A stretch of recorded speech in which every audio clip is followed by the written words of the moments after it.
الحمد لله رب العالمين والصلاة والسلام على رسول الأمين وعلى آله وصحبه أجمعين وبعد. يا أيها الذين آمنوا اتقوا الله حق تقاته ولا تموتن إلا وأنتم مسلمون. அளவற்ற அருளாளனும் நிகரற்ற பேருடையவனுமாகிய எல்லாம் ஏக அல்லாஹ்வை போற்றி வணங்கி துதித்தவராக எனக்குரிய ஆரம்பம் செய்கிறேன். புண்ணியங்களுடைய பூக்காலம் என்று அழைக்கப்படக்கூடிய அருள்மொழிகளுடைய வசந்த காலமாக இருக்கக்கூடிய ரமலான் மாதத்துடைய 24வது இரவில் நாமெல்லாம் அல்லாஹ்வுடைய தூதர் ஸல்லல்லாஹு அலைஹி வஸல்லம் நமக்கு காட்டி தந்த ரமலானுடைய சிறப்பாக நாம் தொழக்கூடிய இரவு தொழுகையை நிறைவேற்றி அல்லாஹ்வுடைய மார்க்கத்தில் சொல்லப்படக்கூடிய செய்திகளை கேட்பதற்காக நாம் அறிந்த செய்திகளாகவே இருந்தாலும் அவற்றை கேட்பதன் மூலம் நம்முடைய ஈமானை புதுப்பித்துக் கொள்வதற்காக இங்கே அமர்ந்து கொண்டிருக்கிறோம். இன்றைய தினம் மிக முக்கியமான ஒரு தலைப்பில் ஒரு சில செய்திகளை உங்களுக்கு இடையிலே பகிர்ந்து கொள்ள பரிமாறிக்கொள்ள அழைக்கப்பட்டிருக்கிறேன். இஸ்லாத்துடைய அடிப்படையில் முஸ்லிம்களுடைய இன்றைய நிலையும் என்கின்ற இந்த தலைப்பு மிக முக்கியத்துவம் வாய்ந்த ஒரு தலைப்பாக நான் பார்க்கிறேன். அதிலும் குறிப்பாக ஏகத்துவ பிரச்சாரம், ஏகத்துவத்துடைய புத்துணர்ச்சி ஏற்பட்டு சுமார் 40 ஆண்டுகள் ஆன நிலையிலும் இன்றைக்கும் இது போன்ற ஒரு செய்தி மக்கள் மத்தியில் பேசப்பட வேண்டிய ஒரு அவசியம் இருக்கிறது என்பது அறியாமையுடைய ஆழத்தை நமக்கு காட்டுகிறது.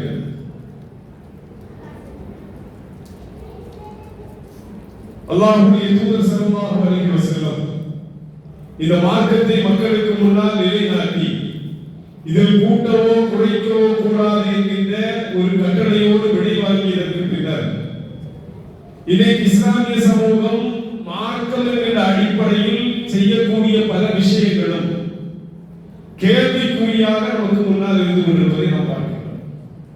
குறிப்பாக அல்லாஹ்விடத்தில் செய்வதை போன்று அடியார்களிடத்தில் இறந்து மண்ணோடு மண்ணாகி போனவர்களிடத்தில் பிரார்த்தனை செய்யக்கூடிய ஒரு நிலையை நாம் பார்க்கிறோம். அல்லாஹ் அறிவதை போன்றே மறைவான விஷயங்களை இறந்து போன அவுலியாக்களும் அறிவார்கள் என்று சொல்லக்கூடிய கூட்டம் ஆர்வத்தோடு இன்றைக்கும் நமக்கிடையிலே புழங்கிக் கொண்டிருக்கக்கூடிய உண்மையை நாம் பார்க்கிறோம். அல்லாஹ்வை போன்றே மக்கள் அனைவரும் அழைக்கக்கூடிய நேரத்தில் நாம் எல்லாம் சாதாரணமானவர்கள். ஒரே நேரத்தில் இரு திசைகளில் இருந்து இருவர் அழைத்தார்கள் என்று சொன்னால் யாராவது ஒருவருக்கு மட்டும் பதில் கொடுக்கக்கூடிய ஆற்றல் கொண்டவர்கள் நாம். ஆனால் அல்லாஹ் அப்படிப்பட்டவர் அல்ல. ஒரே நேரத்தில் கோடான கோடி பேர் அழைத்தாலும் ஒவ்வொரு அழைப்பையும் தனித்தனியாக விளங்கிக் கொள்ளக்கூடிய ஆற்றல் கொண்டவர் நம்முடைய இறைவன். அதே போன்று மறைத்த அடியார்களும் கேட்பார்கள் என்று சொல்லக்கூடிய கூட்டம் இன்றைக்கும் நமக்கு இடையிலே இருந்து கொண்டிருக்கிறது. அவர்கள் மறைத்த அடியார்கள் அவர்களை அழைப்பதன் மூலம், அவர்களுக்கு மரியாதை செய்வதன் மூலம், அவர்களுக்கு திருவிழாக்கள் எடுப்பதன் மூலம் அவர்கள் எங்களை அல்லாஹ்வுக்கு நெருக்கமாக ஆக்கி வைக்கின்றார்கள் என்று சொல்லக்கூடிய கூட்டம் அவர்களில் இருந்து கொண்டிருக்கிறது என்பது ஏகத்துவ பிரச்சாரத்துடைய 40வது ஆண்டில் கூட நாம் சந்திக்கக்கூடிய மிகப்பெரிய சவாலாக இருக்கிறது. சகோதரர்கள், மறைந்த அடியார்களுடைய கபர்கள் இன்னும் உயர்த்தப்படுகின்றன, அவற்றிற்கு சிமெண்டுகள் பூசப்படுகின்றன, பெரும் நினைவாலயங்கள் எழுப்பப்படுகின்றன, கபர்கள் மீது பட்டுகள் விரிக்கப்படுகின்றன, நறுமண திரவியங்கள் பூசப்படுகின்றன, பூக்கள் விரிக்கப்படுகின்றன, பாத்தியாக்கள் ஓதப்படுகின்றது, சந்தனக்கூடுகள், உருசுகள், திருவிழாக்கள் எடுக்கப்படுகின்றது. அடியார்களுக்காக, அல்லாஹ்வுடைய அடியார்களுக்காக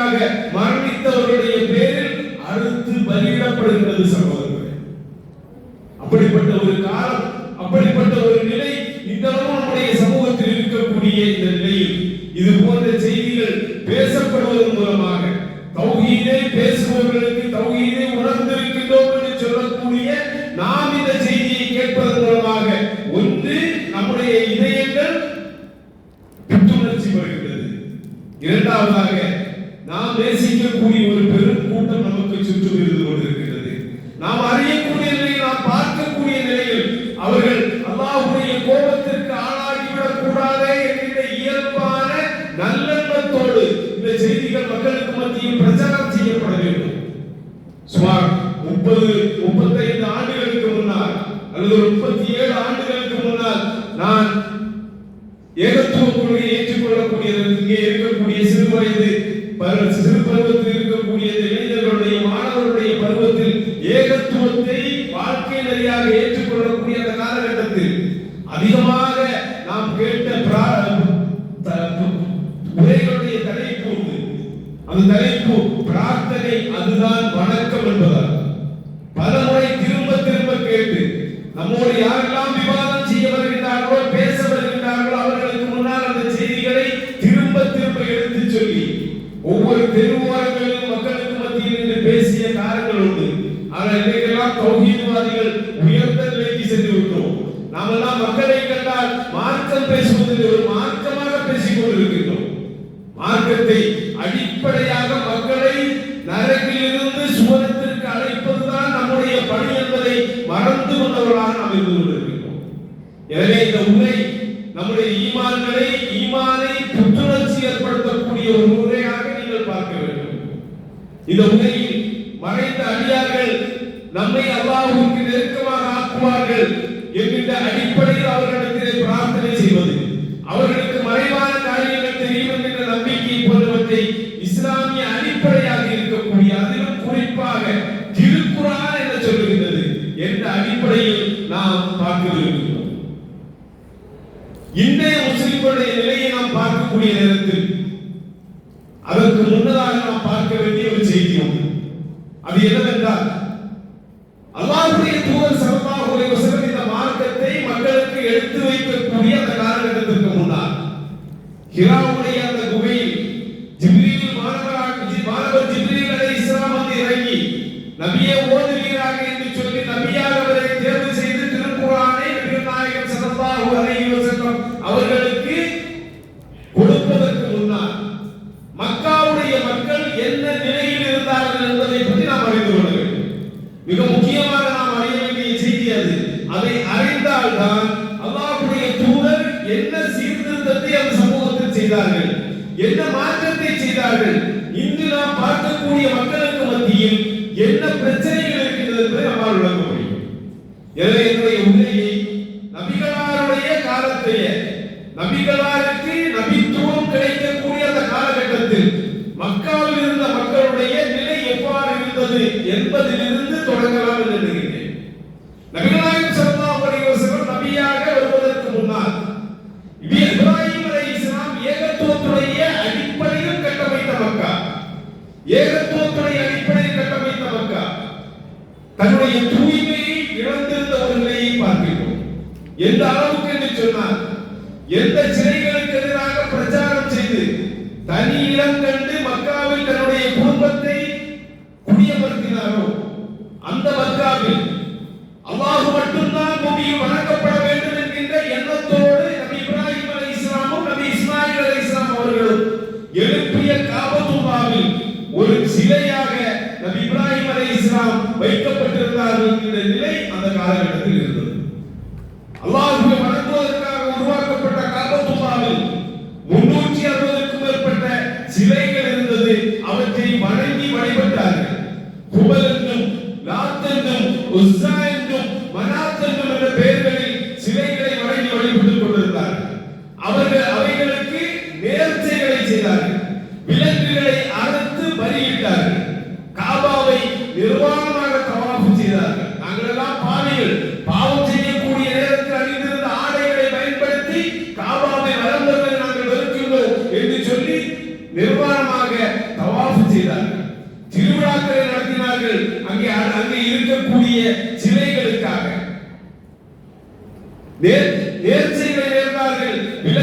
மாநிலத்தில் வருகின்றார்கள். திருவிழாக்களை நடத்தினார்கள், கவிதை போட்டிகளை நடத்தினார்கள், பல்வேறு போட்டிகளை தங்களுடைய கடவுள்களுக்காக அவர்கள் நடத்தினார்கள். மது, விபச்சாரம், சூது என்பவையெல்லாம் மலிந்திருந்தது. போர்களுக்கு செல்லக்கூடிய நேரத்தில் சிலைகளுடைய உதவிகளை தேடக்கூடியவர்களாக இருந்தார்கள். பஹீரா என்கிற பெயரில் ஒட்டகங்களை அந்த சிலைகளுக்காக நேர்ச்சை செய்து அவற்றுடைய பாலை கறக்காமல் அப்படியே அலைய விட்டார்கள். சாய்பா என்கிற பெயரில் சிலைகளை ஒட்டகங்களை சிலைகளுக்காக நேர்ச்சை செய்து அவற்றை மேய விட்டார்கள்.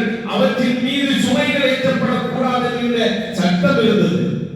அல்லாஹ்வுடைய தூதர் ஸல்லல்லாஹு அலைஹி வஸல்லம் சொல்கிறார்கள், மிஹ்ராஜின் போது நடந்த அந்த சம்பவத்தை சொல்லக்கூடிய நேரத்தில் சொல்கிறார்கள், அம்ர் பின் ஆமிர் பின் லுகை என்பவர் நரகத்தில் தன்னுடைய குடலை இழுத்துக் கொண்டு சென்றிருப்பதை நான் பார்த்தேன். அம்ர் பின் ஆமிர் பின் லுகை என்று அழைக்கக்கூடிய அந்த நபர் தன்னுடைய நரகத்தில் தன்னுடைய குடலையும் இழுத்துக் கொண்டு செல்வதை நான் பார்த்தேன். காரணம், அவர்தான் இந்த சாயிபா என்கிற ஒட்டகத்தை சிலைகளுக்காக நேர்ந்து மேய்ந்து கொண்டிருக்கும்படி விட்டவர் என்று அல்லாஹ்வுடைய தூதர் ஸல்லல்லாஹு அலைஹி வஸல்லம் சொன்னார்கள். அன்புக்குரிய சகோதரர்களே, இந்த மக்கள் அல்லாஹ்வையும் அல்லாஹ்வோடு சிலைகளை வணங்குபவர்களாக இருந்தார்கள் என்பது நாம் அறிய வேண்டிய விஷயமாக இருந்து கொண்டிருக்கிறது. அவர்கள் முழுவதுமாக அல்லாஹ்வை நிராகரித்தவர்களாக இருக்கவில்லை என்று திருக்குர்ஆன் நமக்கு தெளிவாக சொல்லித் தருகிறது. சிலைகளை அழைக்கக்கூடிய நேரத்தில் அந்த சிலைகளாக வடிக்கப்பட்டிருந்தவர்கள் அவர்கள் முற்காலங்களில் நல்லடியார்களாக வாழ்ந்தவர்களை தான் சிலைகளாக வடித்து வைத்திருந்தார்கள்.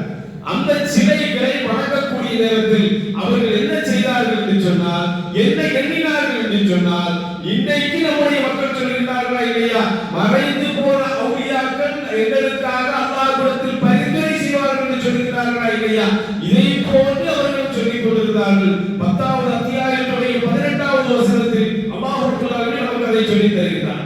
வயஅபுதூன மின் தூனில்லாஹி மா யதுர்ருஹும் வலா யன்ஃபஉஹும் வயகூலூன ஹாஉலாஇ ஷுஃபஆஉனா இன்தல்லாஹ். மேலும் அல்லாஹ்வை அன்றி தங்களுக்கு எந்த தீமையும் செய்யாதவற்றை, இன்னும் தங்களுக்கு எந்த நன்மையும் செய்யாதவற்றை அவர்கள் வணங்குகிறார்கள். இன்னும் அவர்கள் இவை எங்களுக்கு அல்லாஹ்விடத்தில் பரிந்துரை செய்யும் என்று கூறுகிறார்கள். அவர்கள் வணங்கக்கூடிய சிலைகள், அவர்கள் வணங்கக்கூடிய அந்த சிலைகளை பற்றி அல்லாஹ் சொல்லக்கூடிய நேரத்தில் அவை அல்லாஹ்வை தவிர எந்த நன்மையும் தீமையும் செய்ய சக்தி படைத்தவை அல்ல. ஏன் அவற்றை வணங்குகிறீர்கள் என்று இவர்களிடத்தில் கேட்டால், இவை எங்களுக்காக அல்லாஹ்விடத்தில் பரிந்துரை பேசும் அவர்கள் சொல்லுகிறார்கள் என்று அல்லாஹ் ரப்பல் ஆலமீன் மக்காவாசிகளுடைய கடவுள் கொள்கையை நமக்கு கற்றுத் தருகிறார். மேலும் அவர்கள் சொன்னார்கள், இவை என்ன செய்யும், இந்த சிலைகள் பல்வேறு நல்லடியார்களுடைய சிலைகளாக வடிக்கப்பட்டு காபத்துல்லாவில் வைக்கப்பட்டிருக்கக்கூடிய சிலைகள் எங்களை அல்லாஹ்வுக்கு சமீபமாக ஆக்கும், நெருக்கமாக ஆக்கும் என்று அவர்கள் சொன்னார்கள். 39வது அத்தியாயத்தின் 3வது வசனம், அலா லில்லாஹி தீனுல் ஹாலிஸ் வல்லதீன தஹது மின் தூனிஹி அவுலியா மா நஅபுதுஹும் இல்லா லியுகர்ரிபூனா இலல்லாஹி ஜுல்ஃபா. அறிந்து கொள்கிறாங்க, கலப்பற்ற மார்க்கம் அல்லாஹ்வுக்கு உரியது. இன்னும் அவனை அன்றி பாதுகாவலர்களை எடுத்துக் கொண்டிருப்பவர்கள், அல்லாஹ்வை தவிர வேறு நபர்களை வேறு விபத்தையாவது தங்களுடைய பாதுகாவலர்களாக யாரெல்லாம் கொண்டிருக்கிறார்களோ அவர்கள் எங்களை அல்லாஹ்விற்கு அருகே சமீபமாக கொண்டு செல்வார்கள் என்பதற்காகவே அன்றி நாங்கள் அவர்களை வணங்கவில்லை என்று கூறுகிறார்கள்.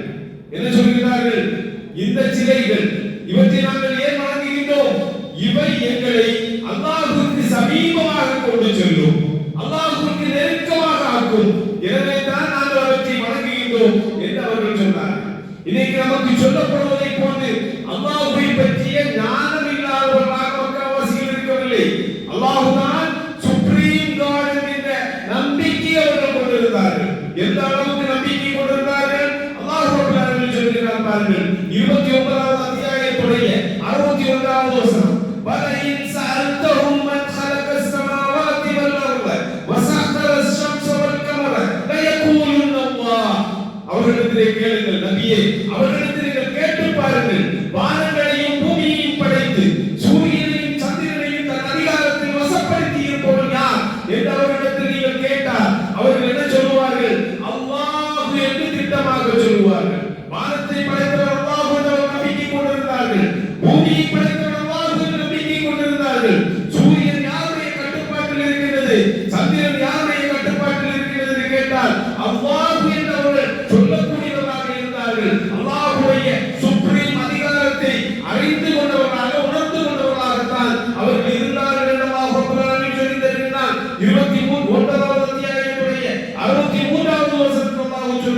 وَلَئِنْ سَأَلْتَهُمْ مَنْ نَزَّلَ مِنَ السَّمَاءِ مَاءً فَأَحْيَا بِهِ الْأَرْضَ مِنْ بَعْدِ مَوْتِهَا لَيَقُولُنَّ اللَّهُ.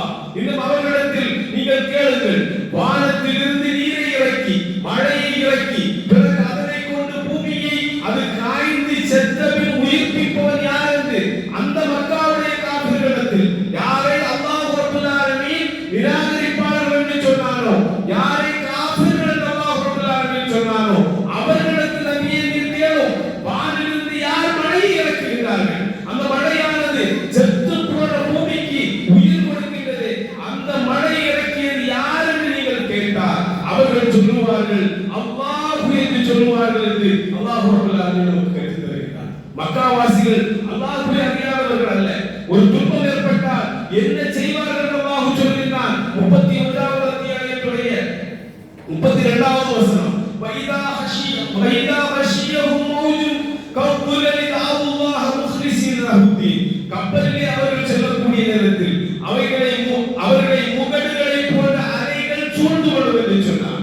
கப்பலில் அவர்கள் பயணிக்கக்கூடியவர்களாக இருந்தார்கள். கப்பலில் அவர்கள் செல்லும் போது முகடுகளை போன்ற அலைகள் அவர்களை சூழ்ந்து அவர்களுக்கு ஒரு துன்பம் ஏற்படக்கூடிய நேரத்தில், பாதுகாக்க வேறு யாரும் இல்லாத நிலையில் அவர்கள் இருக்கக்கூடிய நேரத்தில் அல்லாஹ்வை அவனுக்கே வழிபடுவதை கரப்பற்ற முறையாக்கியவர்களாக அவர்கள் அல்லாஹ்விடத்தில் பிரார்த்தனை செய்தார்கள் என்று அல்லாஹ் சொல்லித் தருகிறார். ஒரு துன்பம் நேரிட்டால், ஒரு கஷ்டம் ஏற்பட்டது என்று சொன்னார், உயிருக்கு ஆபத்து ஏற்படக்கூடிய நிலை வந்தது என்று சொன்னார், அனைத்து கடவுள்களையும் விட்டுவிட்டு வணக்கத்தை வழிபாட்டை அல்லாஹ்வுக்கு மட்டும் தூய்மையானதாக ஆக்கி அல்லாஹ்வை அழைத்து அவர்கள் பிரார்த்திப்பார்கள் என்று அல்லாஹ் ரப்பல் ஆலமீன் சொல்லித் தருகிறார். இது யாருடைய நம்பிக்கை? இது மக்காவுடைய காஃபிர்கள் என்று யாரை நாம் சொல்கின்றோமோ, யாரை நாம் இறை நிராகரிப்பாளர்கள் என்று சொல்கின்றோமோ, யாருக்கு எதிராக பத்ரும் முதலும் உஹதும் கந்தக்கும் இது போன்ற பல போர்கள் நடத்தப்பட்டதோ அவர்களுடைய நம்பிக்கையாக இருந்து கொண்டிருக்கிறது. சகோதரர்களே, மக்காவுடைய அந்த காலகட்டத்துடைய நம்பிக்கையை நாம் தெளிவாக வழங்க வேண்டும். அல்லாஹ்வை நம்பக்கூடியவர்களாக இருந்தார்கள். பரம அதிகாரம் அவனுக்குத்தான் என்பதில் எந்த சந்தேகமும் கொள்ளாதவர்களாக அவர்கள் இருந்தார்கள். அது மட்டுமல்லாமல் தங்களுக்கு ஒரு ஆபத்து ஏற்படக்கூடிய நேரத்தில் அவனை அழைக்கக்கூடியவர்களாக அவர்கள் இருந்தார்கள். அவர்கள் சிலைகளையே வணங்கினார்கள். சிலைகளை அவர்களுக்கு இடையில் வாழ்ந்த நல்லடியார்களுடைய உருவங்களை சிலையாக வடித்து அவர்களை வணங்கி வழிபடுவதன் மூலமாக இவர்கள் எங்களுக்காக அல்லாஹ்விடத்திலே பரிந்துரை செய்வார்கள். எங்களுக்காக இவர்கள் என்ன செய்வார்கள்? எங்களை அல்லாஹ்விடத்தில் நெருக்கமாக ஆக்குவார்கள் என்கிற நம்பிக்கை அவர்களுக்கு இருந்தது என்று அல்லாஹ் ரப்பல் ஆலமீன் பல இடங்களில் நமக்கு சொல்லித் தருகிறார். இனி இன்றைய மக்களுடைய நிலையை எடுத்து பாருங்கள். இன்னைக்கு நாம் முஸ்லிம்கள் என்று சொல்லக்கூடிய லா இலாஹ இல்லல்லாஹ் முஹம்மது ரசூலுல்லாஹ் என்கிற திருக்கலிமாவுடைய கீழ் வாழ்கின்றோம் என்று சொல்லக்கூடிய மக்களுடைய பலருடைய நம்பிக்கையை எடுத்து பாருங்கள். இறந்தவர்களால் கேட்க முடியும் என்று நம்பக்கூடியவர்கள் நமக்கு இடையிலே இருந்து கொண்டிருக்கிறார்கள். இறந்த அவுலியாக்களுடைய கபர்கள் சமாதிகளில் சென்று அவர்களிடத்தில் நாங்கள் பிரார்த்தனை செய்தால் அவர்கள் கேட்பார்கள் என்ற நம்பிக்கை அவர்களுக்கு இருக்கின்றது. கேட்பார்கள் மட்டுமல்ல, பதிலளிப்பார்கள் என்ற நம்பிக்கை இருக்கின்றது. குழந்தை பேரை கேட்கக்கூடியவர்கள், நோய்களை மாற்றுவதற்காக கேட்கக்கூடியவர்கள், அதற்காக நேர்ச்சிகளை செய்யக்கூடியவர்கள் நம்முடைய சமூகத்தில் இருந்து கொண்டிருக்கிறார்கள். இறந்தவர்கள் மறைவானவற்றை அறிவார்கள் என்கின்ற எண்ணம் இந்த சமூகத்தில் இன்றளவும் இருந்து கொண்டிருக்கிறது. இறந்தவர்கள் நம்முடைய பிரார்த்தனைகளுக்கு பதிலளிப்பார்கள் என்று அவர்கள் நம்புகிறார்கள். இறந்தவர்கள் அல்லாஹ்விடத்தில் நம்மை நெருக்கமாக ஆக்கி வைப்பார்கள் என்று நம்புகிறார்கள். இதே நம்பிக்கை மக்காவுடைய காஃபிர்களுக்கு இருந்ததா என்று நாம் சிந்தித்து பார்க்க கடமைப்பட்டிருக்கிறோம். அப்படி என்றால் அல்லாஹ்வுடைய தூதர் எதை பிரச்சாரம் செய்தார்கள்? எந்த பிரச்சாரம் அல்லாஹ்வுடைய தூதர் செய்தார்கள்? அதே பிரச்சாரத்தை செய்ய வேண்டிய கடமை நமக்கு இருக்கிறது. ஒரு சந்தர்ப்பம் அல்லாஹ்வுடைய தூதர் ஸல்லல்லாஹு அலைஹி வஸல்லம் ஹுனைனை நோக்கி புறப்படுகிறார்கள். மக்காவுடைய வெற்றிக்கு பின்னர் புதிய முஸ்லிம்கள் நிறைய பேர் வந்த ஒரு நிலையில் ஹுனைனை நோக்கி போருக்காக புறப்படக்கூடிய நேரத்தில் முஸ்லிம்கள் ஒரு இலந்தை மரத்தை பார்க்கிறார்கள். ஒரு பசுமையான மிகப்பெரிய இலந்தை மரத்தை பார்க்கிறார்கள். அந்த மரத்தை தாத் அன்வாத் என்ற அரபிகள் அழைத்துக் கொண்டிருந்தார்கள். அந்த காலகட்டத்தில் அந்த மரத்திலே தங்களுடைய வாள்களை தொங்க விடுவார்கள். அங்கு தங்கி பிராணிகளை பலியிடுவார்கள். தங்களுடைய சிலை வழிபாட்டிற்கு அதை பாக்கியம் பொருந்திய ஒன்றாக அவர்கள் எண்ணிக்கொண்டிருந்தார்கள். தாத் அன்வாத் என்று அழைக்கக்கூடிய அந்த மரம், அந்த மரத்தை பார்த்த உடனேயே போருக்கு செல்லக்கூடிய நேரத்தில் என்ன செய்வார்கள்? வாள்களை அதில் தொங்க விட்டு அங்கிருந்து அந்த வாட்களை எடுத்து சென்று போருக்கு சென்றார். தங்களுக்கு போரில் வெற்றி கிடைக்கும் என்கிற நம்பிக்கை அவர்களுக்கு இருந்தது. இதை பார்த்த புதிதாக வந்த முஸ்லிம்களில் சிலர் அல்லாஹ்வுடைய தூதரை பார்த்து சொல்கிறார்கள், யா ரசூலல்லாஹ், முஸ்லிம்களுக்கு இறை நிராகரிப்பாளர்களுக்கு தாத் அன்வாத் என்கிற மரம் இருக்கின்றது. அங்கே தங்களுடைய வாள்களை கொண்டு வைத்தால் அதற்கு விசேஷ சக்தி கிடைக்கின்றது என்று அவர்கள் எண்ணுகிறார்கள். அதை போன்று எங்களுக்கும் ஒரு தாத் அன்வாத்தை நீங்கள் ஏற்படுத்தி தாருங்கள் யா ரசூலல்லாஹ் என்று இந்த முஸ்லிம்கள் அல்லாஹ்வுடைய தூதரிடத்திலே கேட்கிறார்கள். அல்லாஹ்வுடைய தூதர் ஸல்லல்லாஹு அலைஹி வஸல்லம் அல்லாஹு அக்பர் என்று சொன்னவர்களாக, முஹம்மதுடைய ஆத்மா எவருடைய கைவசம் இருக்கின்றதோ அவன் மீது ஆணையாக அவர்களுக்கு கடவுள்கள் இருப்பதை போன்று எங்களுக்கும் ஒரு கடவுளை ஆக்கித்தார்கள் என்று மூசாவுடைய கூட்டத்தார் கேட்பதை போன்றவா இது இருக்கின்றது எனவாக சொன்னார். அவர்களுக்கு கடவுள் இருக்கின்றது என்பதை போன்று அவர்களுக்கு பல கடவுள்கள் இருக்கின்றார்கள். அதுபோன்று எங்களுக்கும் ஒரு எக்ஸ்ட்ரா கடவுளை நீங்கள் ஆக்கித்தார்கள் என்று மூசாவுடைய சமூகத்தார்கள் கேட்டார்களே, அது போன்றவா இது இருக்கின்றது. நீங்கள் நிச்சயமாக அறியாத கூட்டத்தினராக இருக்கின்றீர்கள். இதுதான் முன் சென்று போன சமூகத்தாருடைய வழிமுறை. உங்களுக்கு முன் சென்றவர்களுடைய வழிமுறைகளை நீங்களும் பின்பற்றுவீர்கள் என்று சொன்னார். முன்னறிவிப்பு செய்து சென்றார். நபிகள் நாயகம் ஸல்லல்லாஹு அலைஹி வஸல்லம் முன்னறிவிப்பு செய்தார், என்னுடைய சமூகம் இது போன்ற வழிகேட்டை நோக்கி பயணிக்கும் என்று சொன்னார். அவர் வழிகேட்டை நோக்கி பயணிக்கக்கூடிய நேரத்தில் அவர்களுக்கு எடுத்துச் சொல்ல வேண்டிய பொறுப்பும் கடமையும் நமக்கு இருக்கிறது என்பதை மட்டும் நாம் ஒருபோதும் மறந்துவிடக் கூடாது. எனவே தான் இந்த உரையில் சில முக்கியமான விஷயங்களை அல்லாஹ்வுடைய வேதத்துடைய அடிப்படையில் நாம் சுருக்கமாக அதனுடைய விடைகளை நாம் பார்க்க முயற்சி செய்கின்றோம். இறந்தவர்களால் கேட்க முடியுமா, கேட்க முடியும் என்று நம்பக்கூடிய ஒரு கூட்டத்தை நாம் பார்க்கின்றோம். இறந்து போன அவுலியாக்கள், இறை நேசர்கள் என்று சொல்லக்கூடியவர்கள், தங்களுடைய கபர்களில் இருக்கக்கூடியவர்கள், வாழக்கூடிய காலகட்டத்தில் அவர்கள் பாக்தாதில் இருக்கக்கூடிய முஹைதீன் அப்துல் காதர் ஜீலானி தமிழ் படிக்கவில்லை, மலையாளம் படிக்கவில்லை, அவர் எந்த மொழியும் படிக்கவில்லை. அவருக்கு தெரிந்த அவருடைய வட்டார மொழியை தான் அவர் பேசிக் கொண்டிருந்தார். அவர் மிகப்பெரிய அறிஞராக இருந்தார். ஆனால் இங்கிருந்து அழைத்தால் அவருக்கு அவர் வாழக்கூடிய காலகட்டத்தில் கேட்கவில்லை. அவரையும் இவரையும் அழைக்காதே, அல்லாஹ்வை அழைத்து பிரார்த்தனை செய்து பிரச்சாரம் செய்து கொண்டிருந்தார். மரணம் அடைந்து விட்டார், அடக்கம் செய்யப்பட்டு விட்டார். இன்னைக்கு குளச்சலில் இருந்தும் நாகர்கோவிலில் இருந்தும் கன்னியாகுமரியில் இருந்தும் அல்லது கேரளாவுடைய பல பகுதிகளில் இருந்தும் இந்தியாவுடைய பல பகுதிகளில் இருந்தும் அழைத்தால் முஹைதீன் அப்துல் காதர் ஜீலானி கேட்கின்றார் என்று நம்பக்கூடிய மக்கள் இருந்து கொண்டிருக்கிறார்கள். இரவுடைய நேரங்களில் விளக்குகளை எல்லாம் அணைத்து விட்டு யா ஹவுஸ் யா முஹைதீன் என்கிற சப்தம் இன்றைக்கும் கேட்டுக் கொண்டுதான் இருக்கிறது. 40 ஆண்டு காலத்துடைய வீரியமிக்க ஏகத்துவ பிரச்சாரத்திற்கு பின்னாலும் இதை நாம் கேட்டுக் கொண்டிருக்கிறோம் என்று சொன்னார். இறந்தவர்களால் கேட்க முடியுமா?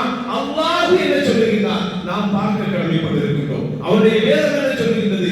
எந்த வேதத்தை பற்றி அல்லாஹ் ஆதம் நபிக்கு வாக்குறுதி அளித்தாரோ, நீங்கள் செல்லுங்கள், உங்களுக்கு நேர்வழி என்கின்ற ஹுதாவை நான் இறக்கி தருவேன். அதற்கு காலங்களில் நபிமார்களுக்கு வேதமாக அல்லாஹ் அனுப்பினாரே, இறுதியாக வரக்கூடிய கியாமத் நாள் வரை வரக்கூடிய மக்களுக்காக இறுதி வேதமாக அல்லாஹ் ரப்பல் ஆலமீன் திருக்குர்ஆனை நமக்கு தந்திருக்கிறாரே, அந்த வேதம் என்ன சொல்லுகிறது? 27வது அத்தியாயம் 80வது வசனம் அல்லாஹ் சொல்கிறார், இன்னக லா துஸ்மிஉல் மௌதா வலா துஸ்மிஉஸ் சும்மத் துஆ இதா வல்லு முத்பிரின். நிச்சயமாக நபியே, நிச்சயமாக மரணித்தோரை செவியேற்க செய்ய முடியாது. அவ்வாறே செவிடர்களையும் அவர்கள் புறங்காட்டி திரும்பி விடும்போது அழைப்பை இது செவியேற்க செய்ய முடியாது. காது கேட்காத செவிடர்கள் நேரடியாக இருந்தால் நாம் ஏதோ பேசுகிறோம் என்பதை உணர்ந்து கொள்வார்கள். புறங்காட்டி அவர்கள் செல்லும் போது எவ்வளவு அழைத்தாலும் அவர்கள் கேட்க மாட்டார்கள். அதை போன்று நிச்சயமாக மரணித்து போனார்களே, அவர்களை செவியேற்க செய்யவே முடியாது, அவர்கள் கேட்கவே மாட்டார்கள் என்று அல்லாஹ் ரப்பல் ஆலமீன் சொல்கிறார். 35வது அத்தியாயத்துடைய 22வது வசனம் அல்லாஹ் ரப்பல் ஆலமீன் சொல்கிறார், வமா யஸ்தபில் அஹ்யாஉ வலா வலல் அம்வாத் இன்னல்லாஹ யுஸ்மிஉ மன் யஷா வமா அன்த பிமுஸ்மிஇம் மன் ஃபில் குபூர். அங்கேயும் உயிருள்ளவர்களும் இறந்தவர்களும் சமமாக மாட்டார்கள். நிச்சயமாக அல்லாஹ் தான் நாடியவர்களை செவியேற்கும்படி செய்கிறான். சமாதியில் உள்ளவர்களை, அடக்கமாகி போனவர்களை செவி கேட்கும்படி செய்வோராக நீர் இல்லை என்று அல்லாஹ் ரப்பல் ஆலமீன் சொல்கிறார். யாரெல்லாம் மரணமடைந்து விட்டார்களோ நபியே, யாரெல்லாம் மரணமடைந்து விட்டார்களோ நபியே, அவர்களை கேட்க உம்மால் முடியாது என்று நபி ஸல்லல்லாஹு அலைஹி வஸல்லம் அவர்களை பார்த்து அல்லாஹ் சொல்கிறான். நபிக்கு முடியாது என்று சொன்னார். அல்லாஹ் கேட்க மாட்டார்கள் என்று கூறுபவர்களிடத்தில் எப்படி நாம் பிரார்த்தனை செய்ய முடியும்? ஒரு உதவியை நாம் யாரிடத்தில் கேட்க முடியும்? யார் கேட்பார்களோ கேட்பவர்களிடத்தில் தான் உதவி கேட்க முடியும். கேட்டால் மட்டும் போதுமா? யார் உதவி செய்வார்களோ, ஒரு 1000 ரூபாய் தேவை இருக்கிறது, 5க்கும் 10க்கும் வழி இல்லாத ஒருவரிடத்தில் சென்று எனக்கு 1000 ரூபாய் தேவை இருக்கிறது யாராவது கேட்பார்களா? 1000 ரூபாய் தேவை யாரிடத்தில் தான் கேட்க முடியும்? 10,000 ரூபாய் இருப்பவரிடத்தில் தான் கேட்க முடியும். அப்படி என்றால் கேட்டால் மட்டும் போதாது, பதிலளிக்கக்கூடிய தகுதியும் இருக்கிறதா என்று பார்த்துத்தான் ஒருவரிடத்தில் கேட்க வேண்டும். அல்லாஹ் சொல்கிறான், இறந்து போனவர்களை கேட்க செய்ய முடியாதவர்கள் கேட்க மாட்டார்கள் என்று சொல்லக்கூடிய நேரத்தில் அவர்களிடத்தில் எப்படி நாம் உதவி தேட முடியும்? உம்மால் கபரில் உள்ளவர்களை கேட்க செய்ய முடியாது என்று நபியை பார்த்து அல்லாஹ் சொல்லக்கூடிய நேரத்தில் மற்ற மனிதர்களால், சாதாரண மனிதர்களால் வகி வரக்கூடிய நபிக்கு முடியாத விஷயம் நம்மால் எப்படி முடியும்? நாம் சிந்தித்து பார்க்க வேண்டாமா? திருக்குர்ஆன் நமக்கு முன்னால் வாழ்கின்ற உதாரணமாக இருந்து கொண்டிருக்கிறது. என்னுடைய உரையுடைய தலைப்பிலிருந்து ஒரு சிறிது நான் விலகி செல்ல விரும்புகின்றேன். திருக்குர்ஆன் நமக்கு முன்னால் அற்புதமாக இருந்து கொண்டிருக்கிறது. திருக்குர்ஆன் வாழக்கூடிய அற்புதமாக இருந்து கொண்டிருக்கிறது. இந்த அற்புதத்தை நீங்கள் எடுத்துக் கொள்ளுங்கள், இதிலிருந்து அற்புதத்தை நீங்கள் தேடுங்கள். ஆனால் மடமை மிக்க சமூகமாக இன்றைக்கு இருந்து கொண்டிருக்கின்றோம். சுனிதாவிற்கு திருக்குர்ஆனை படித்தார் என்று சொல்லி விளம்பரப்படுத்தக்கூடிய ஒரு சமூகமாக நாம் மாறிக்கொண்டிருக்கிறோம். யாராவது பொய்யாக புனையாக சொல்லக்கூடிய கருத்துக்கள் ஆனந்தம் தேடக்கூடிய அற்ப சுகம் தேடக்கூடியவராக இந்த சமூகம் இருக்கிறது. ஆனால் இந்த வேதம் வாழக்கூடிய அற்புதமாக இருக்கிறது, வழிகாட்டக்கூடிய அற்புதமாக இருக்கிறது. அதை பற்றி கவலைப்படாதவர்களாக நம்முடைய சமூகம் இருந்து கொண்டிருக்கிறது. மரணித்து போனவர்கள் கேட்க மாட்டார்கள் என்று சொல்வதோடு அல்லாஹ் சொல்கிறார், அவர்கள் எழுப்பப்படக்கூடிய நாள் வரை, மறுமையுடைய நாளில் அவர்கள் என்னைக்கு எழுப்பப்பட போகிறார்களோ அதுவரை அவர்களால் என்ன செய்ய முடியாது. அவர்களுக்கும் நமக்கும் இடையில் ஒரு திரை இருக்கின்றது என்று அல்லாஹ் சொல்கிறார். அப்படி என்றால் எப்படி கேட்பார்கள்? கேட்காதவர்களிடத்தில் எப்படி உதவி கேட்க முடியும்? நாம் ஒவ்வொருவரும் சிந்தித்து பார்க்க கடமைப்பட்டிருக்கிறோம். இறந்தவர்கள் கேட்பார்கள் என்று சொன்னார், இறந்தவர்கள் கேட்பார்கள் என்று சொன்னார், கேட்டு உதவி செய்வார்கள் என்று சொன்னார், அதை பற்றிய ஞானம் நபிமார்களுக்கு இருந்திருக்குமா இல்லையா? தங்களுக்கு முன் சென்ற நபிமார்கள் வாழ்ந்தார்களா இல்லையா? அவர்களை விட நல்லடியார்களை நாம் தேடி பார்க்க முடியுமா? நபிகள் நாயகம் ஸல்லல்லாஹு அலைஹி வஸல்லத்துடைய பாட்டனாராக இருந்த இப்ராஹிம் அலைஹிஸ்ஸலாத்தை விடவா ஒரு நல்லடியாரை நாம் தேட வேண்டும்?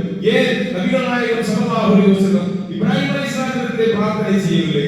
ஏன் ஜக்கரியா அலைஹிஸ்ஸலாம் இப்ராஹிம் அலைஹிஸ்ஸலாத்திற்கு பிரார்த்தனை செய்யவில்லை?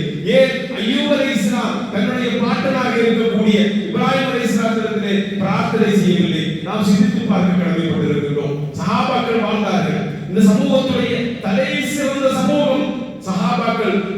அல்லாஹ்வுடைய தூதருக்கு பின்னால் நாம் அதிகமாக மதிக்கக்கூடிய ஒரு சமூகமான சஹாபாக்கள் வாழ்ந்தார்கள். நபிகள் நாயகம் ஸல்லல்லாஹு அலைஹி வஸல்லம் மரணித்ததற்கு பின்னர் பல ஆண்டுகள், பல பத்தாண்டுகள் அவர்கள் வாழ்ந்தார்கள். பல பத்தாண்டுகள் வாழ்ந்தார்கள். அவர்கள் யாராவது அல்லாஹ்வுடைய தூதரிடத்தில் அவருடைய மரணத்திற்கு பின்னால் உதவி தேடினார்களா? அப்படி ஏதாவது ஒரு ஆதாரத்தை அல்லாஹ் அல்லாதவர்களிடத்தில் பிரார்த்தனை செய்ய முடியும் என்று சொல்லக்கூடிய இவர்களால் அல்லாஹ்வுடைய தூதரிடத்தில் சஹாபாக்கள் அவருடைய மரணத்திற்கு பின்னர் உதவி தேடினார்கள் என்று ஒரு ஆதாரத்தை கொண்டு வர முடியுமா?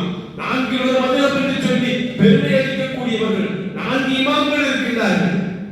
4 பேரையும் நாம் அங்கீகரிக்கிறோம். இமாம் ஷாஃபிஈ, இமாம் அபூ ஹனீஃபாவை, இமாம் மாலிகியை, இமாம் அஹ்மத் இப்னு ஹம்பல் ரஹ்மத்துல்லாஹி அலைஹி அவர்கள் அனைவரையும் நாம் மதிக்கிறோம். அவருடைய தியாகங்களை மதிக்கிறோம். அந்த இமாம்கள் யாராவது மறைந்து போன நல்லடியார்களிடத்தில் பிரார்த்தனை செய்யலாம், உதவி தேடலாம் என்கிற கருத்தை எங்காவது அவர்கள் சொல்லி இருக்கிறார்களா? சிந்தித்து பார்க்க கடமைப்பட்டிருக்கிறோம். ஆனால் நபிமார்கள் என்ன செய்தார்கள்? தங்களுக்கு ஒரு தேவை ஏற்பட்ட போது அல்லாஹ்விடத்தில் பிரார்த்தனை செய்தார்கள் என்று அல்லாஹ் ரப்பல் நமக்கு சொல்லி தருகிறார். இப்ராஹிம் அலைஹிஸ்ஸலாம் தன்னுடைய தாடிகள் நரைத்ததற்கு பின்னர், தன்னுடைய நரம்புகள் எல்லாம் பலவீனம் அடைந்ததற்கு பின்னர் ஆசை அவருக்கு விடவில்லை. எனக்கு ஒரு வாரிசு வேண்டும், எனக்கு ஒரு பிள்ளை வேண்டும், என்னுடைய சந்ததியை இந்த பூமியில் நிலைநாட்டுவதற்காக ஒரு குழந்தை எனக்கு வேண்டும் என்கிற ஆர்வம் அவருக்கு இருந்தது. வயதான போது அவர் யாரை பார்த்து பிரார்த்தித்தார்? நபி நூஹ் அலைஹிஸ்ஸலாத்தை பார்த்து பிரார்த்திக்கவில்லை, அல்லது ஆதம் அலைஹிஸ்ஸலாத்தை பார்த்து பிரார்த்திக்கவில்லை, அல்லாஹ்வை பார்த்து பிரார்த்தித்தார்.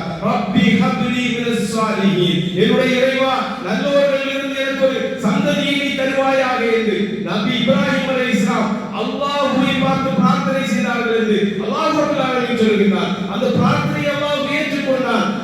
வழங்கிய 2 ஆண் மக்களை அல்லாஹ் கொடுத்தான். அவர்களுடைய பரம்பரையிலிருந்து நபிமார்களுக்கு அடுத்தது நபிமார்கள் என்ற அடிப்படையில் நபிமார்களை அல்லாஹ் ரப்பல் ஆலமீன் இறக்கி கொடுத்தார் என்ற செய்தியை நாம் பார்க்கிறோம். நபி ஜக்கரியா அலைஹிஸ்ஸலாம் தனக்கு ஒரு பிள்ளை வேண்டும் என்கிற ஆசை அவருக்கு ஏற்பட்ட போது அவர் அல்லாஹ்வை பார்த்து பிரார்த்தனை செய்கிறார். வஸக்கரியா இத்நாதா ரப்பஹு ரப்பி லா ததர்னி ஃபர்தன் வ அன்த கைருல் வாரிஸீன்.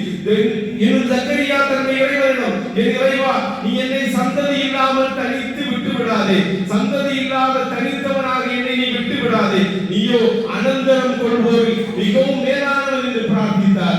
அல்லாஹ் ரப்பல் ஆலமீன் நபி ஜக்கரியா அலைஹிஸ்ஸலாமுடைய பிரார்த்தனை நமக்கு சொல்லித் தருகிறார். நபி அய்யூப் அலைஹிஸ்ஸலாம் நோய் ஏற்பட்ட அந்த காலகட்டத்தில் அய்யூப இத்நாதா ரப்பஹு அன்னி மஸ்ஸனிய துர்ரு வ அன்த அர்ஹமுர் ராஹிமீன். அய்யூப் அல்லாஹ்விடத்திலே பிரார்த்தனை செய்கிறார், நிச்சயமாக என்னை நோயினால் இந்த துன்பம் தீண்டி இருக்கிறது. இறைவா, நீ கிருபை செய்வோர்கள் எல்லாம் மிக கிருபை செய்வோனாக இருக்கின்றார் என்று நபி அய்யூப் அலைஹிஸ்ஸலாம் பிரார்த்தனை செய்து அல்லாஹ் ரப்பல் ஆலமீன் நமக்கு சொல்லித் தருகிறார். நபி ஸல்லல்லாஹு அலைஹி வஸல்லம் பல்வேறு இன்னல்டைய காலகட்டத்தில், குறிப்பாக பத்ருடைய போருடைய அந்த காலகட்டம், சுப்ஹானல்லாஹ், இரவெல்லாம் தூங்காமல் அல்லாஹ்வுடைய தூதர் ஸல்லல்லாஹு அலைஹி வஸல்லம் அழுது பிரார்த்தனை செய்தார்கள். அல்லாஹ்விடத்தில் மட்டும்தான் பிரார்த்தனை செய்தார்கள். முன் சென்ற யாரையும் அழைத்து நபிகள் நாயகம் ஸல்லல்லாஹு அலைஹி வஸல்லம் பிரார்த்தனை செய்யவில்லை. யா அல்லாஹ், என்னை யாரிடத்தில் நீ ஒப்படைக்கின்றாய் என்று கண்ணீர் மல்க தாயிஃபுடைய நகரத்தில் மக்கள் குழந்தைகளை விட்டு கற்களால் அடித்த அந்த சந்தர்ப்பத்தில்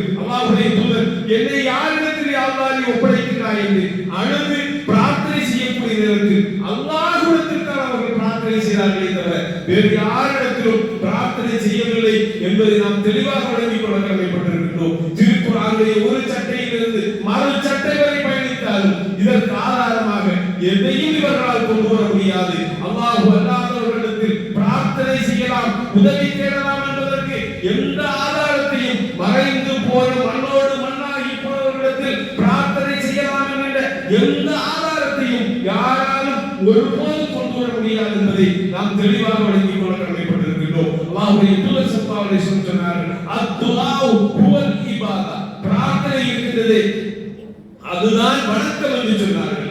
பிரார்த்தனை அதுதான் வணக்கம் என்று சொன்னார்கள். பிரார்த்தனை யாரிடம் செய்ய வேண்டும்? நம்முடைய குரலை கேட்பவரிடம், நமக்கு உதவி செய்ய தகுதியானவரிடம், நமக்கு உதவி செய்ய தயாராக இருக்கக்கூடியவரிடம். சிந்தித்து பாருங்கள், நம்முடைய குரலை யார் கேட்கிறாரோ, யார் நமக்கு உதவி செய்ய தகுதியானவராக இருக்கின்றாரோ, நமக்கு உதவி செய்ய யார் தயாராக இருக்கின்றாரோ அவரிடத்தில் தான் நாம் பிரார்த்தனை செய்ய வேண்டும். வைதா சஅலக இபாதி அன்னி ஃபஇன்னி கரீப். நபியே, என்னுடைய அடியார்கள் உங்களிடத்தில் என்னை பற்றி கேட்டால் நான் மிகவும் சமீபமாக இருக்கின்றேன். உஜீபு தஅவத்தத் தாஇ இதா தஆனி ஃபல்யஸ்தஜீபு லி வல்யுமினு பி லஅல்லஹும் யர்ஷுதூன். அல்லாஹ் ரப்பல் ஆலமீன் சொல்கிறார், நிச்சயமாக என்னுடைய அடியார்கள் என்னை பற்றி உங்களிடத்தில் கேட்டால் நான் மிகவும் சமீபமாக இருக்கின்றேன். பிரார்த்தனை செய்யக்கூடியவருடைய பிரார்த்தனைக்கு அவர் பிரார்த்தனை செய்தால் பதிலளிக்கின்றேன், விடையளிக்கின்றேன். அவர்கள் என்னிடத்திலேயே கேட்கட்டும், அவர்கள் என்னிடத்தில் கேட்கட்டும், என்னையே நம்பட்டும், அப்போது அவர்கள் நேர்மை அடைவார்கள் என்று நபியே நீர் கூறும் என்று நபிகள் நாயகம் ஸல்லல்லாஹு அலைஹி வஸல்லம் பார்த்து சொல்கிறார். என்னுடைய அடியார்கள் என்னை பற்றி கேட்டால் அவர்களுக்கு சொல்லுங்கள், மிகவும் சமீபத்தில் நான் இருக்கிறேன் என்று சொல்லுங்கள். வைதா சஅலக இபாதி அன்னி ஃபஇன்னி கரீப். அவர்களுக்கு மிகவும் நெருக்கமாக நான் இருக்கின்றேன் என்று நபியே என்னுடைய அடியார்களிடத்தில் சொல்லுங்கள். அவர்கள் பிரார்த்தனை செய்தால் அவருடைய பிரார்த்தனைக்கு நான் பதில் கூற தயாராக இருக்கின்றேன் என்று சொல்லுங்கள். அவர்கள் என்னிடத்தில் கேட்கட்டும், என்னை நம்பட்டும் என்று அல்லாஹ் ரப்பல் ஆலமீன் சொல்வதை நாம் பார்க்கிறோம். அல்லாஹ் பிரார்த்தனைகளை கேட்பதற்கு தயாராக இருக்கக்கூடிய நேரத்தில், அல்லாஹ் நம்முடைய பிரார்த்தனைகளை கேட்க தயாராக இருக்கக்கூடிய நேரத்தில், நம்முடைய பிரார்த்தனைகளுக்கு பதிலளிக்க அல்லாஹ் தயாராக இருக்கக்கூடிய நேரத்தில், நம்முடைய பிரார்த்தனை நாம் கேட்கக்கூடிய உதவி தேடுதல் அவருடைய காதுகளுக்கு செல்லுமா என்று தெரியாத மறைந்து போனவர்களிடத்தில் பிரார்த்தனை செய்வதனுடைய அர்த்தம் என்ன, பொருள் என்ன என்பதை மக்கள் சிந்தித்து பார்க்க வேண்டும். அல்லாஹ் கேட்கின்றார், அல்லாஹ் பார்க்கின்றார், அல்லாஹ் உதவி செய்ய தயாராக இருக்கின்றார். யாரிடத்தில் கேட்கிறீர்கள், உங்களுக்கு நான் உதவி செய்கின்றேன் என்று அல்லாஹ் ரப்பல் ஆலமீன் காத்திருக்கக்கூடிய நேரத்தில், உலகின் அனைத்து கஜானாக்களுடையவும் ஒரே எஜமானனாக அல்லாஹ் ரப்பல் ஆலமீன் இருக்கக்கூடிய நேரத்தில், கேட்பதையெல்லாம் தருவதற்கு தகுதியானவனாக இருக்கக்கூடிய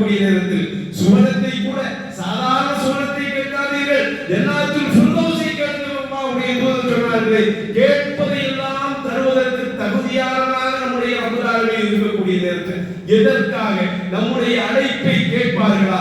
நாம் சொன்னால் அவர்கள் கேட்பார்களா? கேட்டாலும் நமக்கு பதிலளிப்பார்களா? நம்முடைய தேவைகளை நிறைவேற்றுவார்களா என்பதை பற்றி தெரியாத நிலையில் இறந்து போனவர்களிடத்தில் எதற்காக நாம் பிரார்த்தனை செய்ய வேண்டும்? சிந்தித்து பார்க்க கடமைப்பட்டிருக்கிறோம். அல்லாஹ் சொல்கிறார், வகால ரப்புக்கும் உதுஊனி அஸ்தஜிபு லக்கும். உங்களுடைய இறைவன் சொல்கிறான், என்னையே நீங்கள் பிரார்த்தியுங்கள், உங்களுடைய பிரார்த்தனைக்கு நான் பதிலளிக்கின்றேன். என்னிடத்தில் நீங்கள் பிரார்த்தனை செய்யுங்கள், உங்களுடைய பிரார்த்தனைக்கு நான் பதிலளிக்கின்றேன். இன்னல்லதீன யஸ்தக்பிரூன அன் இபாதத்தி சயதுகுலூன ஜஹன்னம தாகிரீன். நிச்சயமாக எவர்கள் என்னை வணங்குவதை விட்டு பெருமை அடித்துக் கொண்டிருக்கிறார்களோ அவர்கள் சிறுமை அடைந்தவர்களாக நரகத்திற்குள்ளாக நுழைவார்கள். யாரெல்லாம் அல்லாஹ்வை விட்டு அடியார்களிடத்தில் பிரார்த்தனை செய்கிறார்களோ, அல்லாஹ்வுக்கு செய்ய வேண்டிய வணக்கமாக இருக்கக்கூடிய பிரார்த்தனையை வேறொருவர்களிடத்திலே கொண்டு செல்கிறார்களோ அவர்கள் சிறுமை அடைந்தவர்களாக நரகத்தில் நுழைவார்கள் என்று அல்லாஹ் ரப்பல் ஆலமீன் சொல்வதை நாம் பார்க்கிறோம்.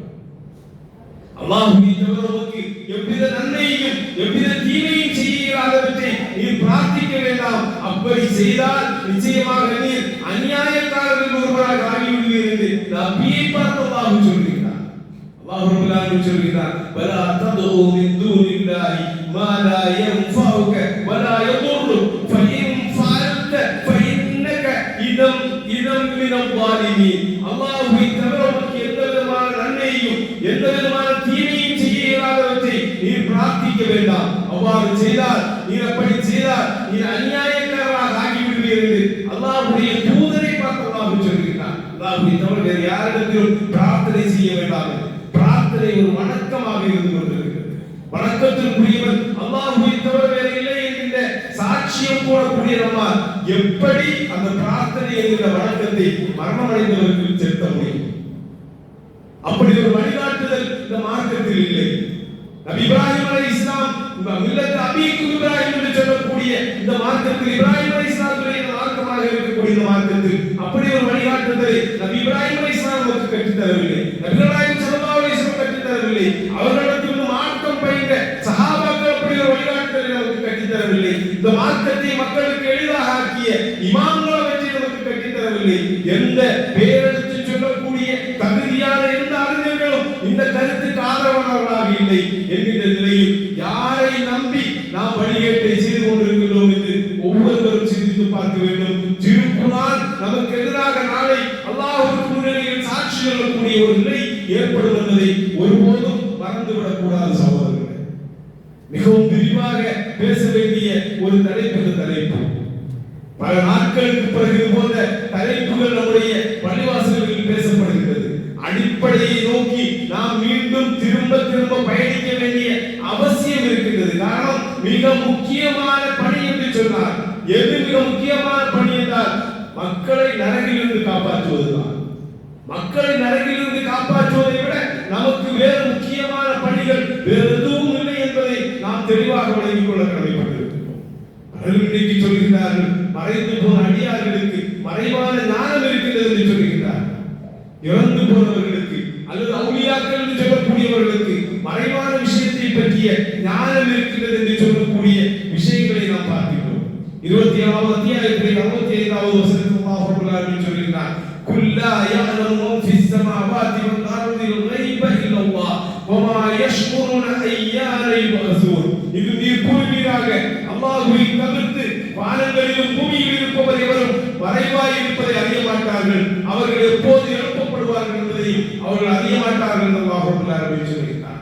பூமியில் இருக்கக்கூடிய யாராக இருந்தாலும், அல்லாஹ்வை தவிர்த்து வானங்களிலும் பூமியில் இருக்கக்கூடிய யாராக இருந்தாலும் அவர்கள் மறைவாய் இருப்பவற்றை அறிய மாட்டார்கள். அவர்கள் மரணித்தால் எப்போது அவர்கள் எழுப்பப்படுவார்கள் என்பதை பற்றியும் அவர்கள் அறிய மாட்டார்கள் என்று அல்லாஹ் ரப்பல் ஆலமீன் சொல்கிறார். 31வது அத்தியாயத்துடைய 34வது வசனம், நிச்சயமாக அல்லாஹ் அவனிடம்தான் மறுமை நாள் பற்றிய ஞானம் இருக்கின்றது. அவன்தான் மழையை இறக்குகின்றான். அவன்தான் கர்ப்பங்களில் உள்ளவற்றை அறிகின்றான். நாளைய தினம் எதை சம்பாதிப்பது எது என்பதை யாரும் அறிவதில்லை. தாம் எந்த பூமியில் இறப்போம் என்பதையும் எவரும் அறிவதில்லை. அல்லாஹ் தான் நன்கறிபவன், நுட்பமிக்கவன் என்று அல்லாஹ் ரப்பல் ஆலமீன் சொல்லித் தருகின்றார். மழையை பற்றிய ஞானம், அது எங்கே எப்போது பொழியும் என்கிற ஞானம், அது அல்லாஹ்வுக்குரியது. அவன் கர்ப்பங்களில் உள்ளது ஆணா பெண்ணா அல்லது இரண்டும் இல்லாத வெறும் தசை பிண்டமா என்பதை பற்றிய ஞானம் அல்லாஹ்வுக்கு மட்டும்தான் இருக்கின்றது. நாளைய தினம் எதை நாம் சம்பாதிக்க போகின்றோம், என்ன நமக்கு நேரம் என்பதை பற்றிய ஞானம் அல்லாஹ்விடம் மட்டும்தான் இருக்கின்றது. நாம் இங்கே இருக்கக்கூடிய நாம் எங்கே எந்த பூமியில் எப்போது மரணிப்போம் என்பதை பற்றிய ஞானம் அல்லாஹ்வுக்கு மட்டும்தான் இருக்கின்றது. அல்லாஹ் ரப்பல் ஆலமீன் மறைவான ஞானம் யாருக்கும் இல்லை என்று அல்லாஹ் சொல்வதை நாம் பார்க்கிறோம். மறுமை நாளை பற்றிய ஞானம், மழையை பற்றிய ஞானம், கர்ப்பங்கள் உள்ளவற்றை பற்றிய ஞானம், நாளை என்ன நேரம் என்பதை பற்றிய ஞானம், எங்கே இறப்போம் எப்போது எழுப்பப்படுவோம் என்கிற ஞானம் எல்லாம் அல்லாஹ்வுக்கு உரியது என்று அல்லாஹ் ரப்பல் ஆலமீன் சொல்வதை நாம் பார்க்கிறோம். 7வது அத்தியாயத்திலே 188வது வசனம், அல்லாஹ் நாடினாலே தவிர நான் எனக்கே யாதொரு நன்மையோ அல்லது தீமையோ செய்து கொள்ள சக்தி பெற மாட்டேன் என்று நபியே நீர் கூறும். அல்லாஹ் சொல்கிறார், அல்லாஹ் நாடினாலே தவிர நான் எனக்கு ஒரு நன்மையோ தீமையோ செய்வதற்குரிய சக்தி பெற மாட்டேன்.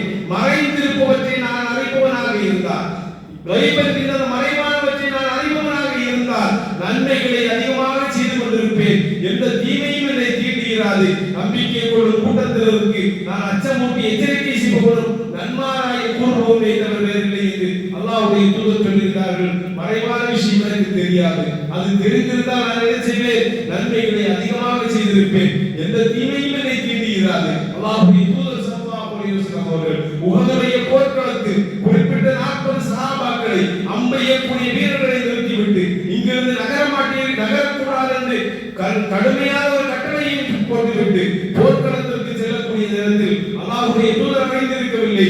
இவர்கள் போருடைய ஆரம்ப கட்டத்தில் இறங்கி வெளியே வருவார்கள். வருவதன் காரணமாக பின்னால் இருந்து எதிரிகள் தாக்குவார்கள். அதன் காரணமாக தன்னுடைய பற்கள் தாக்கப்படும். தன்னுடைய முகத்தில் புண்ணியம் செய்த அந்த புனிதமான முகத்தில் இரத்த கரை ஏற்படும், இரத்த காயம் ஏற்படும் என்பதை பற்றி அல்லாஹ்வுடைய தூதர் அறியவில்லை. தனக்கு ஏற்படக்கூடிய தீங்கை பற்றி எனக்கு தெரியாது என்று அல்லாஹ்வுடைய தூதர் சொல்கிறார்கள். எனக்கு மட்டும் மறைவான ஞானம் இருந்திருந்தால் நான் என்ன செய்வேன், அதிகமான நன்மைகளை செய்யக்கூடியவனாக நான் இருந்திருப்பேன் என்று அல்லாஹ்வுடைய தூதர் ஸல்லல்லாஹு அலைஹி வஸல்லம் அவர்கள் சொல்வதை நாம் பார்க்கிறோம். ஏன் இது போன்ற நம்பிக்கைகள் இந்த சமூகத்தில் வருகிறது என்று சொன்னார். இது போன்ற நம்பிக்கைகள் மக்கள் ஏன் செல்கிறார்கள் என்று சொன்னார்.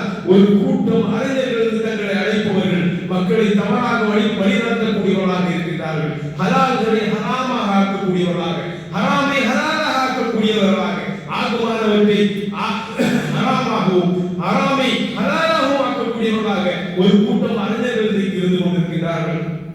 அல்லாஹ்வுடைய மார்க்கத்திற்கு எதிராக, அல்லாஹ்வுடைய தூதர் நமக்கு கற்றுத்தந்த மார்க்கத்திற்கு எதிராக மக்களுக்கு போதனை செய்யக்கூடியவர்களாக, மக்களை வழிநடத்தக்கூடியவர்களாக இருந்து கொண்டிருக்கிறார்கள். மக்களுக்கு முன்னால் திருக்குர்ஆனையும் திருசுன்னாவையும் எடுத்து வைக்கக்கூடிய நேரத்தில் அதற்கு மாற்றமாக தங்களுடைய கருத்துக்களை முன்னிறுத்தி மக்களை வழிநடத்தக்கூடியவர்களாக இருந்து கொண்டிருக்கிறார்கள். அல்லாஹ் ரப்பல் ஆலமீன் 9வது அத்தியாயத்தில் சொன்னதை போன்று இத்தஹது அஹ்பாரஹும் வ ருஹ்பானஹும் அர்பாபம் மின் தூனில்லாஹி வல் மஸீஹ் இப்னு மர்யம் வமா உமிரு இல்லா லியஅபுது இலாஹன் வாஹித் லா இலாஹ இல்லா ஹுவ சுப்ஹானஹு அம்மா யுஷ்ரிகூன். அவர்கள் அல்லாஹ்வை விட்டு தன்னுடைய பாதிரிமார்களையும் சன்னியாசிகளையும் மரியமுடைய மகனாகிய மசீகையும் தெய்வங்களாக ஆக்கிக் கொண்டார்கள். ஆனால் அவர்கள் யாரை தங்களுடைய தெய்வமாக ஆக்கிக் கொண்டார்களோ அவர்கள் இறைவனை தவிர வேறெவரையும் வணங்கக்கூடாது என்றே கட்டளையிடப்பட்டுள்ளார்கள். அவனன்றி வேறு கடவுள் இல்லை. அவர்கள் இணை வைப்பதை விட்டு அவன் பரிசுத்தமானவன் என்று 9வது அத்தியாயத்திலே 31வது வசனத்தில் அல்லாஹ் ரப்பல் ஆலமீன் முந்தைய சமூகம் யூதர்களை பற்றி கிறிஸ்தவர்களை பற்றி சொல்லக்கூடிய நேரத்தில் தங்களுடைய பாதிரிமார்களை தங்களுடைய சன்னியாசிகளை அவர்கள் அல்லாஹ்வாக தெய்வமாக ஆக்கிக் கொண்டார்கள் என்று சொல்லும் போது அங்கே அல்லாஹ்வுடைய தூதருக்கு நெருக்கமாக இருந்த அதீ இப்னு ஹாத்திம் ரலியல்லாஹு அன்ஹு சொல்கிறார்கள், யா ரசூலுல்லாஹ், நாங்கள் எங்களுடைய மத அறிஞர்களை, எங்களுடைய பாதிரிமார்களை, எங்களுடைய சன்னியாசிமார்களை நாங்கள் ஒருபோதும் அல்லாஹ்வாக இறைவனாக நாங்கள் ஆக்கவில்லையே, ஏன் இப்படி இந்த வசனம் ஏன் இப்படி சொல்கிறது என்று சொல்லக்கூடிய நேரத்தில் அல்லாஹ்வுடைய தூதர் கேட்டார்கள், அந்த மத அறிஞர்கள் ஹலால் என்று கூறியவற்றை ஹலால் என்றும் ஹராம் என்று கூறியவற்றை ஹராம் என்றும் நீங்கள் கண்மூடித்தனமாக நம்பினீர்களா இல்லையா என்று கேட்டபோது அவர் ஹதீப் ஹாத்திம் சொன்னார், ஆம் என்று சொன்னார். அதைத்தான் அல்லாஹ் குறிப்பிடுகிறார். மார்க்கத்தில் ஹலாலையும் ஹராமையும் உருவாக்கக்கூடிய அந்த ஏற்படுத்தக்கூடிய நிலையில் இன்றைக்கு அறிஞர்கள் இருந்து கொண்டிருக்கிறார்கள். அல்லாஹ் தடை செய்தவற்றை, இணை வைப்பென்று அல்லாஹ் சொன்னவற்றை, ஒருபோதும் செய்யாதீர்கள் என்று சொன்னவற்றை, நரகத்திற்கு சிறுமை அடைந்தவர்களாக நரகத்திற்கு நுழைவீர்கள் என்று சொன்ன இவர்கள் ஆகுமானதாக ஆக்கி மக்களை வழிநடத்திக் கொண்டிருக்கிறார்கள். இணை வைப்பின்பால் மக்களை அழைத்துக் கொண்டு வழிநடத்தி கொண்டிருக்கக்கூடியவர்களாக இவர்கள் இருந்து கொண்டிருக்கிறார்கள். 4வது அத்தியாயத்துடைய 48வது வசனம், இன்னல்லாஹ லா யக்ஃபிரு அன் யுஷ்ரக பிஹி வ யக்ஃபிரு மா தூன ذلك லிமன் யஷா வ மன் யுஷ்ரிக் பில்லாஹி ஃபகத் இஃப்தரா இஸ்மன் அதீமா. அல்லாஹ் நிச்சயமாக தனக்கு இணை கற்பிப்பதை மன்னிக்க மாட்டான். தன்னுடைய அதிகாரத்திற்கு, பரமாதிகாரமாக இருக்கக்கூடிய அதிகாரத்திற்கு இணை கற்பிப்பதை அல்லாஹ் ஒருபோதும் மன்னிக்க மாட்டான். அதை தவிர்த்து ஏனைய பாவங்களை அல்லாஹ் மன்னிப்பான். யார் அல்லாஹ்வுக்கு இணை கற்பிக்கிறாரோ அவர் மிகப்பெரிய பாவத்தை கற்பனை செய்து விட்டார். காரணம், அப்படி ஒன்று இல்லை. அல்லாஹ் கேட்பதை போன்று கேட்கக்கூடியவர்கள் இந்த உலகில் வேறு யாரும் இல்லை. அல்லாஹ் பார்ப்பதை போன்று பார்க்கக்கூடியவர்கள் இந்த உலகில் யாரும் இல்லை. எங்கிருந்து யார் அழைத்தாலும், யார் அழைக்கிறார்கள் என்று தெளிவாக திட்டமாக அறியக்கூடியவர் அல்லாஹ் ரப்பல் ஆலமீன் மட்டும்தான். அவரால் மட்டும்தான் பிரார்த்தனைகளை கேட்க முடியும். அவரால் மட்டும்தான் உதவி செய்ய முடியும். அவ்வாறு மற்றவர்கள் செய்வார்கள் என்று சொல்லக்கூடியவர்கள் அவர்கள் மிகப்பெரும் பாவமான கற்பனையை செய்கிறார்கள். அதை அல்லாஹ் ஒருபோதும் மன்னிக்க மாட்டான். ஏனைய எல்லா பாவங்களையும் மன்னிப்பான் என்று 4வது அத்தியாயத்துடைய 48வது வசனத்தில் அல்லாஹ் ரப்பல் ஆலமீன் சொல்கிறார். 39வது அத்தியாயத்துடைய 65வது வசனம், அங்கே உமக்கும் முன்னிருந்தவர்களுக்கும் வஹீ மூலம் அறிவிக்கப்பட்டது என்னவென்றால், நீர் இறைவனுக்கு இணை வைத்தார், நீர் இறைவனுக்கு இணை வைத்தார், நபியே நீர் இறைவனுக்கு இணை வைத்தார், உன்னுடைய நன்மைகள் யாவும் அழிந்து நஷ்டமடைவர்கள் ஒருவராக ஆகிவிடுவர் என்பதுதான். வலக்கது ஊஹிய இலைக்க வ இலல்லதீன மின் கப்லிக லஇன் அஷ்ரக்தும் லயஹ்பதன் அமலுக வலதகூனன்ன மினல் காசிரீன். யாருக்கு உமக்கும் உடைய முன்னால் இருந்தவர்களுக்கும் வஹீ மூலம் நிச்சயமாக அறிவிக்கப்பட்டது என்னவென்று சொன்னால், நீர் இணை வைத்தால் நபியே, நீர் இணை வைத்தால் உங்களுடைய நன்மைகள் யாவும் அழிந்து நஷ்டமடைவர்கள் ஒருவராக நீர் மாறி விடுவீர் என்று அல்லாஹ் ரப்பல் ஆலமீன் நபி ஸல்லல்லாஹு அலைஹி வஸல்லம் அவர்களை பார்த்து சொல்கிறார். அல்லாஹ் நம்மை பார்க்கக்கூடிய நேரத்தில், அல்லாஹ் நம்மை கேட்கக்கூடிய நேரத்தில் நாம் ஏன் படைப்புகளிடத்தில் பிரார்த்தனை செய்ய வேண்டும்? தொழுகையில் குறைந்தபட்சம் 17 முறை இய்யாக நஅபுது வ இய்யாக நஸ்தஈன் என்று சொல்லி உன்னையே நாங்கள் வணங்குகிறோம், உன்னிடமே நாங்கள் உதவி தேடுகிறோம் என்று திரும்ப சொல்லக்கூடிய ஒரு முஸ்லிம் எப்படி அல்லாஹ் அல்லாதவரிடத்தில் பிரார்த்தனை செய்ய முடியும்? நாம் சிந்தித்து பார்க்க கடமைப்பட்டிருக்கிறோம். அல்லாஹ் கேட்கிறார், அலைஸல்லாஹு பிகாஃபின் அப்துஹு. அடிமைகளுக்கு அல்லாஹ் அவருடைய அடிமைகளுக்கு போதுமானவராக இல்லையா என்று அல்லாஹ் கேட்கிறார். ஒவ்வொருவரும் நாம் சிந்தித்து பார்க்கிறோம்.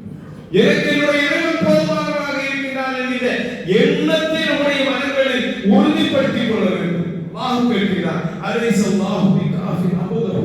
என்னுடைய அடியார்களுக்கு, நான் படைத்த என்னுடைய அடிமைகளுக்கு, படைப்புகளுக்கு படைத்தவராக இருக்கக்கூடிய நான் போதுமானவராக இல்லையா என்று அல்லாஹ் கேட்கிறார். அவர் அறியாப்புறங்களிலிருந்து உதவி செய்யக்கூடியவன் நம்முடைய இறைவன். நாம் எங்கிருந்து கேட்டாலும் கேட்கக்கூடியவன், பதிலளிக்கக்கூடியவன் நம்முடைய இறைவன். நம் மீது பற்றாத கருணை கொண்டவன் நம்முடைய ரஹ்மான். அவன் பாவ மன்னிப்பு தருவதற்காக காத்துக் கொண்டிருக்கிறான். இணை வைத்த பாவமாக இருக்கட்டும், எந்த பாவமாக இருக்கட்டும், நம்முடைய தௌபாவை அங்கீகரிக்கக்கூடிய கருணையாளனாக நம்முடைய இறைவன் இருக்கிறான். அன்புக்குரிய சகோதரர்களே, இந்த சமூகத்தை இணை வைப்பிலிருந்து பாதுகாப்பது நம்முடைய மிக முக்கியமான கடமையாக இருந்து கொண்டிருக்கிறது. அதை தவிர்த்து ஏனைய எல்லா விஷயங்களும் 2ஆம் பட்சம் தான் என்பதை நாம் விளங்கிக் கொள்ள வேண்டும். நம்மோடு இருக்கக்கூடிய சகோதரர்கள், நம்முடைய குடும்ப அங்கங்கள், நாம் நேசிக்கக்கூடிய பலரும் தவறான கருத்துக்கள் பால் இருக்கக்கூடிய நேரத்தில் அவர்களை சத்திய மார்க்கத்தின்பால் அழைக்க வேண்டிய கடமை நமக்கு இருக்கிறது. அதற்காகத்தான் இதுபோன்ற தலைப்புகள் இதுபோன்ற நாட்களில் பேசப்படுகிறது என்று அல்லாஹ் ரப்பல் ஆலமீன் நம்மை அவருடைய மார்க்கத்தில் உறுதியாக நிலைநிறுத்துவாராக. மீதம் இருக்கக்கூடிய ரமலானுடைய நாட்களை முழுமையாக பயன்படுத்தக்கூடிய நற்பாக்கியத்தை அல்லாஹ் ரப்பல் ஆலமீன் எனக்கும் உங்களுக்கும் தந்தருள் புரிவானாக. அவன் அழகிய வேதத்தை நமக்கு தந்திருக்கிறான். அது எல்லா காலமும் நிலைநிற்கக்கூடிய அற்புதமாக இருந்து கொண்டிருக்கிறது. நமக்கு ஏற்படக்கூடிய சந்தேகங்களுக்கு விடையளிக்கக்கூடிய குர்ஆன், நம்முடைய ஈமானை உறுதிப்படுத்தக்கூடிய குர்ஆன், நமக்கு அற்புதமாக நமக்கு முன்னால் இருக்கக்கூடிய நம்முடைய வேதம். அந்த வேதம் நமக்கு போதுகின்ற உறுதியோடு அந்த வேதத்தை அணுகக்கூடியவர்களாக எந்த நபியமாக இந்த பூமிக்கு இறக்கி நம்மை நேர்வழிப்படுத்துவதற்காக இறக்கினாரோ அந்த நபியும் அந்த நபியுடைய வழியும் நபி வழியும் எங்களுக்கு போதுமானது என்கின்ற உறுதியான நம்பிக்கையோடு ஒரு கரத்தில் குர்ஆனையும் மறு கரத்தில் சுன்னாவையும் பிடித்து சத்திய சஹாபாக்கள் எந்த வழியில் பயணித்தார்களோ அந்த வழியில் பயணிக்கக்கூடிய நல்லடியார்களாக அல்லாஹ் ரப்பல் ஆலமீன் நம் அனைவரையும் ஆக்கி அருள் புரிவாராக. ரப்பனா ஆத்தினா ஃபித் துன்யா ஹஸனத்தன் வ ஃபில் ஆখিরাতি ஹஸனத்தன் வ கினா அஸாபன்னார். அஸ்ஸலாமு அலைக்கும் வ ரஹ்மத்துல்லாஹி வ பரகாத்துஹு.